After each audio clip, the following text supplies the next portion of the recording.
Kryetari i Bashkisë Shkodër Benet Beci ka njoftuar nisjen e punimeve për ndërtimin e strehëzës së 3% Ndacak, një investim që synon menaxhimin më të mirë të situatës dhe rritjen e sigurisë për qytetarët. Strehëza e re do të ketë një kapacitet për rreth 100 qenësh dhe do të përfshijë edhe një klinikë veterinare brenda godinës, duke ofruar trajtim të specializuar dhe kushte më të mira për kafshët. Ka qenë në fakt një nga shqetësimet kryesore të bashkisë dhe besoj se me këtë investim ne e sistemojmë deri diku do thoja problemin e qenëve në qytet. Investimi i ri që po vjen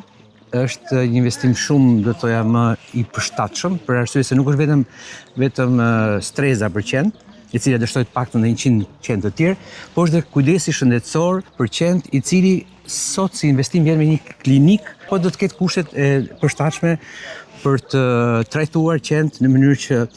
të ulet sa më shumë rrezikshmëria e qenëve në rrugë. Drejtori i Shërbimit Veterinar Sokol Malaj u ndal në detaje konkrete të projektit që po zbatohet, duke theksuar rëndësinë në kësaj infrastrukture për rritjen e kapaciteteve në trajtimin, kontrollin dhe menaxhimin e qenëve Ndacak në territor. Një ambient adoptimi për ta dhe me para përgatitjes të tyre, pra do të plotësohen të gjitha kushtet për një klinik të përshtatshme